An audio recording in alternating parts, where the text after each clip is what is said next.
Camilla Cabello's latest studio album, XOXO, is the fourth installment of full-fledged records by the artist. The album has a total of 14 songs and 6 features on it. The artists being Playboi Carti, Lil Nas X, JT, and Young Miami from the City Girls, BLP Kosher, and Drake. The record was inspired by Camilla's Miami, Florida roots, which was heavily flaunted in the visuals. Some could argue that she took a lot of inspo from Charlie as well as the movie Spring Breakers for the visual aspects of the album. Sonically, XOXO is a classic, heartfelt, and emotionally driven record by Camilla, which has been in her music's DNA since the beginning. The only difference now is her individual rebrand and the overall era of this album rollout. It's pretty undeniable how much Camilla has managed to ease herself into this aesthetic for the record. Constantly seeing people on social media praising her amidst all the problematic past events she has been a part of, it's fascinating seeing how much of a reaction her presence has made towards the general public who are actively tuning into her music.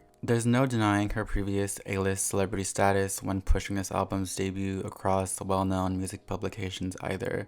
Pitchfork rated this album a 6.9, which honestly seems really fair to me personally. Pitchfork also stated that the pop star's fourth LP is a transitional record mistakenly labeled as a statement album. Her impressionistic tale of lost love and aimless youth is electrifying but inconsistent. Metacritic also rated it a 59, stating, "This is the fourth full-length solo studio release from Camilla Cabello featuring artists, you know the rest."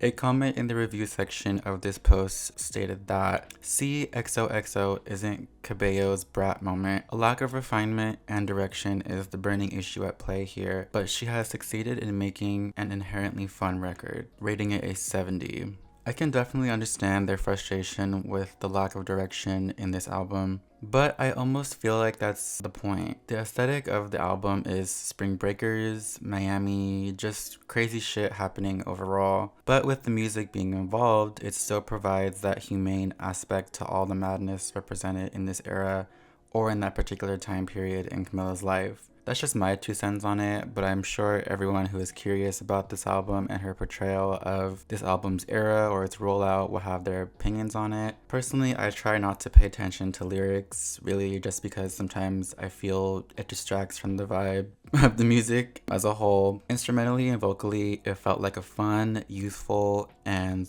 all over the place type of album, but that's what made it fun. And the visual interpretations of this album's rollout made it even better. Side note, I also find it interesting how Slater played with this idea of Miami, Florida as well to use as the aesthetics for her future album era also. Even Charlie sort of played along with that idea in her single for Spring Breakers on Brat with the title alone. Kim Petras also used the title of her latest record, Slut Pop Miami, which feeds into that concept or idea as well of artists using Miami as their inspo. Don't really know why the artistic use of Florida has kind of been trending as of recently, but I'm all for it, and I think it's a great setup for the post-pandemic era of art and music to be inspired by. One last thing, when I was going through this album track by track with her promo pics for it in the back of my mind, it felt like she was trying to make this album since the beginning. And funny enough, she basically says just that in her interview with Zane Lowe for Apple Music. From the beginning of my career, I feel like this is the album that I always saw for myself. Yeah. What was the first song you wrote that set the tone for the album?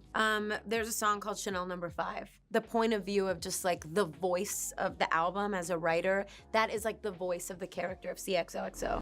And think he knows came out of it, like I love it, all of that came after Chanel No. 5. Dade County Dreaming, like it all came after Chanel No. 5. And that's going to be it for today's video. I really hope you guys enjoyed it. Let me know what you think about the album if you've listened to it already or it has somewhat piqued your interest and you decided to listen in on it after this video. More to come very soon this summer, and I thank you so much for watching to the end of this video. Please be sure to give this video a like and subscribe if you made it this far, and I will see you guys in the next one. Bye. I'm just writing on my bones now.